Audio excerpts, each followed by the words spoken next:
Hello दोस्तों, कैसे हैं आप लोग। दोस्तों, अक्सर हम में सुनते हैं कि गर्मियों में चलो पहाड़ों पर घूमने चलते हैं। अब बहुत सारे हमारे धाम जो है, पवित्र तीर्थ स्थल भी वो पहाड़ों पर हैं।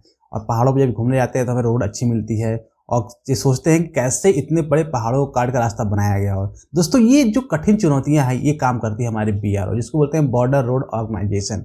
और हमारी जो जितनी भी सीमाएं हैं उन सब पे रोड भी बनाने का हमारा यही करती है, यानी BRO। तो इसी ने लेटेस्ट वैकेंसी निकाली है अपने डिफरेंट कैटेगरीज में। तो अब आपको मौका मिलेगा जॉब करने के साथ साथ सुंदर सुंदर वादियों घूमने का। तो आज के इस वीडियो में बात करेंगे इसी के बारे में है, क्या है एलिजिबिलिटी क्राइटेरिया, कौन कौन जॉब के लिए अप्लाई कर सकता है, कैसे अप्लाई कर सकते हैं। तो लेट्स डू इट।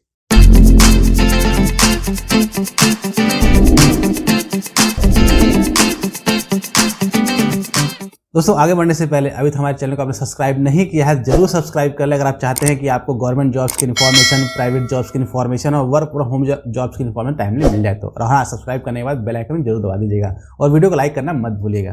दोस्तों, बात करते हैं इस वैकेंसी के बारे में, उससे पहले जानते हैं BRO है क्या। दोस्तों, BRO means border road organisation, जो मिनिस्ट्री ऑफ डिफेंस के अंतर्गत आती है।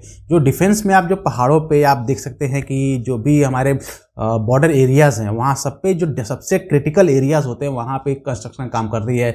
आपके ब्रिज बनाना, रोड बनाना, आर्मी के लिए कैसे आराम से वो एक जगह दूसरे मूव कर सके, ये सारे काम जो है BRO हमारी करती है। तो इसी ने डिफरेंट कैटेगरी में वैकेंसी निकाली है। जो वैकेंसी निकाली है आपकी है ड्राफ्ट्समैन के लिए, सुपरवाइजर स्टोर के लिए, रेडियो मैकेनिक के लिए, लैब असिस्टेंट के लिए, मल्टी स्किल्ड वर्कर मेसन के लिए, multi skilled worker driver engine static के लिए, स्टोर कीपर टेक्निकल के लिए। दोस्तों, बात करते हैं कि किस पोस्ट में कितनी वैकेंसीज हैं। तो ड्राफ्टमैन के लिए आपकी टोटल वैकेंसीज 43 हैं। उसमें अनरिजर्व के 19 पोस्ट हैं, SC के लिए 6, ST के लिए 3 और OBC के लिए 11 पोस्ट हैं। और EWS कैटेगरी के लिए आपकी 4 पोस्ट रखी गई हैं। इस तरीके सुपरवाइजर स्टोर के लिए आपकी अनरिजर्व के लिए 7 सीट्स हैं, SC के लिए 1 है, OBC के लिए 2 हैं, EWS के लिए 1 है। तो टोटल आपकी वैकेंसीज हो जा रही हैं 12। देन रेडियो मैकेनिक के लिए आपका टोटल वैकेंसीज हैं 4, जिसमें आपका जनरल के लिए 3 है और OBC के लिए 1 है। ऐसे लैब असिस्टेंट के लिए आपका टोटल वैकेंसी 1 है, जो कि अनरिजर्व कैटेगरी के लिए है। आपका मल्टी स्किल्ड वर्कर मेसन यानी जो बनाने का काम करते हैं, उनकी टोटल वैकेंसी 100 है, जिसमें आपका जनरल के लिए 41 है, SC के लिए 15 है, ST के लिए आपका 7 है, OBC के लिए 27 है और EWS के लिए आपका 15 है। दोस्तों, बात करते हैं multi skilled worker driver engine के लिए, जिसमें टोटल नंबर ऑफ वैकेंसी 150 है। इसमें आपका अनरिजर्व के लिए 62 है, SC के लिए 22 है, ST के लिए 11 है, OBC के लिए 40 है और EWS के लिए 15 है। स्टोर कीपर एंड टेक्निकल की बात करते हैं तो टोटल वैकेंसी इसमें भी 150 है और अनरिजर्व के लिए 62 है, SC के लिए 22 है, ST के लिए 11 है, OBC के लिए 14 है और EWS के 15 है। दोस्तों, ये सारे ट्रेड्स हो गए डिफरेंट। अब बात करते हैं इसकी लोकेशन की। तो लोकेशन आपका एनीवेयर इंडिया, क्योंकि जहाँ पे भी बॉर्डर रोड ऑर्गेनाइजेशन काम करती है, जहाँ पर भी रोड बनाने का काम होता है बॉर्डर एरियाज में या डिफिकल्ट एरियाज में, वहाँ पर आपकी पोस्टिंग हो सकती है। अब बात करते हैं सबसे इंपॉर्टेंट पे स्केल की। तो जितनी भी कैटेगरी ये है, हर कैटेगरी का आपका अलग अलग पे स्केल है। सबसे पहले बात करते हैं हम ड्राफ्ट्समैन की, जिसका पे लेवल जो होगा 5 होगा, जिसमें आपको 29,200 से लेकर 92,300 तक की पे स्केल होगी। सुपरवाइजर स्टोर के लिए बात करते हैं तो इनकी जो सैलरी होगी 25,500 लेकर 81,100 रुपए तक आपकी होगी। और रेडियो मैकेनिक की बात करते हैं, पे स्केल 4 पे है, तो ये आपका 25,500 से लेकर 81,100 तक होगी। लैब असिस्टेंट की बात करते हैं तो इनका आपका 21,700 से लेकर 69,100 तक होगी। और मल्टी स्किल्ड वर्कर जो मेसन्स हैं, उनके लिए जो सैलरी होगी ये 18,000 से लेकर 56,900 तक होगी।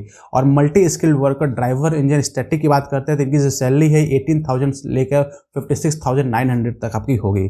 और स्टोर कीपर टेक्निकल के लिए सैलरी स्ट्रक्चर है वो 19,900 से लेकर 63,200 तक होगी। अब बात करते हैं एजुकेशन क्वालिफिकेशन की। दोस्तों, एक डिफरेंट ट्रेड्स हैं, तो हर ट्रेड्स में अलग अलग क्वालिफिकेशन चाहिए होगी। तो अगर जो लोग ड्राफ्ट्समैन के लिए अप्लाई कर रहे हैं तो उनके लिए कंपलसरी क्या है कि 12th पास होनी चाहिए with science subject and having 2 years certificates in architecture और ड्राफ्ट्समैनशिप के पास आपका डिग्री होनी चाहिए और एटलीस्ट 2 ईयर का आपका या 2 ईयर का national trade certificate for draughtsman civil का होना चाहिए and having 1 year practical experience in trades, मतलब आपको 1 साल का इसमें एक्सपीरियंस भी चाहिए। अब बात करते हैं सुपरवाइजर स्टोर की, जिसमें आपको बैचलर डिग्री चाहिए और कोई भी इसके इक्विवेलेंट हो। Then processing certificate in material and management और इन्वेंट्री कंट्रोल और स्टोर कीपर, ये आपको चाहिए एंड एटलीस्ट 2 साल का आपको एक्सपीरियंस भी इसमें भी चाहिए आपको हैंडलिंग में। अब बात करते हैं रेडियो मैकेनिक का, तो इसमें आपका मेट्रिकुलेशन और इक्विवेलेंट आपको 10th पास होना चाहिए। Then processing radio mechanic certificate from industrial training institute में ITI किया हो आपने रेडियो मैकेनिक पोस्ट से, और 2 ईयर्स आपको 2 ईयर का एक्सपीरियंस भी होना चाहिए radio mechanic in the government और पब्लिक प्राइवेट सेक्टर में आपका एक्सपीरियंस भी चाहिए। बात करते हैं लैब असिस्टेंट की, तो इसमें आपको 10+2 आपने क्वालिफाई किया होना चाहिए। देन आपको laboratory assistant certificate issue by industrial training institute यानी ITI से और रिकॉग्नाइज्ड इंस्टीट्यूट से, और defence state certificate from any army institutes or similar establishment defence with 1 year experience as a laboratory assistant from army hospital, or having passed class first course for the laboratory assistant as a laid down the defense service regulation regulation for the soldiers from office of the records of center similar establishment of defense। मतलब अगर आप lab assistant के लिए apply कर रहे हैं तो at least आपके पास ITI का सर्टिफिकेट होना चाहिए, साथ में आपने कहीं से भी एटलीस्ट 1 साल या 2 साल का कोर्स किया होना चाहिए लैब असिस्टेंट की पोस्ट पे, चाहे वो आपने आर्मी हॉस्पिटल में किया हो या कहीं और पे किया होना, तभी आप इसके लिए अप्लाई कर पाएंगे। अब बात करते हैं मल्टी स्किल वर्कर यानी मेसन के बारे में, जो लोग जोड़ने में काम करते हैं उनके लिए। तो आपके पास 10th क्वालिफाई होना चाहिए, जो मिनिमम क्राइटेरिया है। Then passing certificate of building construction bricks mason from industrial training institutes, यानी आपने ITI भी किया हो मेसन से, जो बिल्डिंग कंस्ट्रक्शन ब्रिक्स में कोर्स सिलेबस होता है उस पर आपने ट्रेड में आपने क्वालिफाई किया हो। अब बात करते हैं multi skilled worker driver engine statics है, इसमें भी आपने 10th क्वालिफाई किया हो, plus processing certificate from the mechanic motor vehicle tractors and industrial training institutes, means आपने जो ITI किया हो ये आपका mechanic motor vehicle tractor forms industrial institute से आपका होना चाहिए। अब बात करते हैं स्टोर कीपर टेक्निकल के लिए, इसमें भी आपका 10+2 होना चाहिए, किसी भी आपने बोर्ड से किया है, और having store keeper knowledge rating vehicles to और इंजीनियरिंग इक्विपमेंट, मतलब आपने अगर स्टोर कीपर के लिए अप्लाई कर रहे हैं तब एटलीस्ट आपने ITI किया होना चाहिए, साथ में आपके पास नॉलेज होना चाहिए इसके बारे में, कैसे जो मैकेनिक्स के जो मशीनों के इक्विपमेंट्स रखे जाते हैं उसके कैसे रखा जाता है, इसकी आपकी नॉलेज होना चाहिए। अब बात करते हैं दोस्तों एज लिमिट की, जो एज की लिमिट होनी चाहिए ये आपकी 18 से लेकर 27 साल तक होगी। इसमें आपको एज का रिलैक्सेशन दिया जाएगा जो भी एज पर गवर्नमेंट रूल्स होते हैं, वो सारी चीज़ें इसमें भी अप्लीकेबल है, यानी कि आपकी OBC के लिए 3 ईयर और SC/ST के लिए 5 ईयर, सारी चीज़ें इसमें अप्लीकेबल हैं। अब दोस्तों सबसे इंपॉर्टेंट पार्ट आता है कि हमारा एग्जामिनेशन कैसे होगा, हमारा सिलेक्शन कैसे होगा। दोस्तों सिलेक्शन होने के लिए इसमें 3 क्राइटेरिया दिया गया है। पहला आपका होगा रिटन, सेकंड आपका होगा फिजिकल एंड थर्ड आपका होगा प्रैक्टिकल। रिटन बात करते हैं रिटन की, तो रिटन में जो भी आपका सिलेबस होगा, जो ट्रेड्स के अकॉर्डिंग जिस भी ट्रेड्स में अप्लाई करने जा रहे हैं उस ट्रेड की बेसिस पे होगा। उसमें भी आपके जो नॉर्मल क्वेश्चंस होते हैं, जैसे आपके जनरल इंग्लिश हो गया, जनरल हिंदी है, general arithmetic analytics and quantity skills, ये सारी चीज़ों का नॉर्मली आपकी क्लासेस होंगी, जो कि आपकी 1 घंटे से लेकर 3 घंटे तक आपकी हो सकती हैं। इसके अलावा आपको पास एक फिजिकल एफिशिएंसी टेस्ट भी होगा, क्योंकि आप जानते हैं कि जो BRO के काम होते हैं ज़्यादातर पहाड़ों पे होते हैं, तो वहाँ के लिए थोड़ा सा अच्छी बॉडी होना चाहिए, तो उसका टेस्ट भी एक होगा। और एक क्राइटेरिया रखा गया कि मिनिमम जो है 50% मार्क्स जो जनरल कैटेगरी का है और OBC कैटेगरी है वो लाएंगे, and then SC/ST category 40% marks, तभी आप इसके लिए क्वालिफाई कर पाएंगे। यानी जो मेरिट लिस्ट बनेगी तो मेरिट लिस्ट में क्वालिफाई करने के लिए आपको मिनिमम 50% मार्क्स आपको लाना ही पड़ेंगे, और अगर आप SC/ST कैटेगरी है तो 40% मार्क्स लाएंगे, तभी आप क्वालिफाई कर पाएंगे।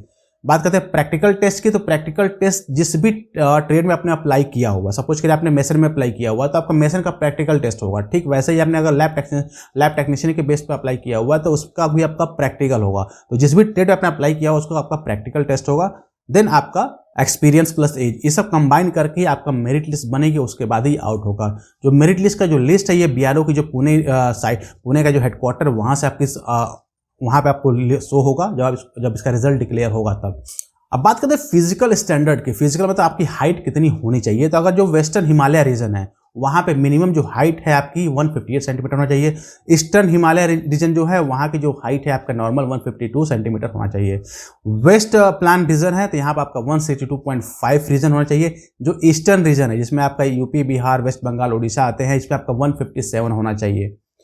और सेंट्रल रीजन में आपका अभी हाइट 157 होना चाहिए। साउथर्न रीजन में आपका हाइट है 157 होना चाहिए। और गोरखाज अगर आप हैं तो उसमें आपका हाइट जो है 152 सेंटीमीटर होना चाहिए।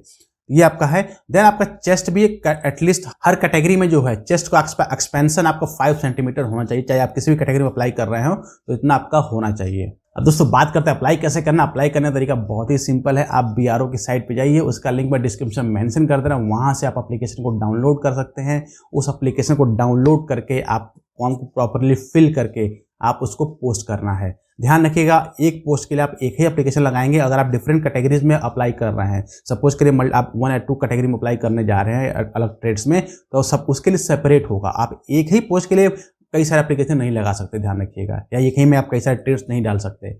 तो अगर ऐसा करेंगे तो आपका एप्लीकेशन रिजेक्ट हो जाएगा, ध्यान रखिएगा। तो अगर डिफरेंट ट्रेड्स में अप्लाई करने जा रहे हैं तो उसके लिए आप सेपरेट आपको ये फॉर्म फिल करने पड़ेंगे। तो दोस्तों ये थी पूरी डिटेल्स आपकी बीआरओ की लेटेस्ट वैकेंसी में कैसे अप्लाई कर सकते हैं। तो उम्मीद करता हूँ वीडियो को पसंद आया तो उसका एक लाइक तो जरूर बनता है। साथ ही इस वीडियो को जितने हो सके अपने फ्रेंड्स को जरूर शेयर कर देगा ताकि वो लोग भी इसको अप्लाई कर सकते हैं। तो मिलते हैं आपको अगले वीडियो में किसी नए जॉब्स के बारे में। पूरा वीडियो देखने के लिए प्यारपूर्वक धन्यवाद।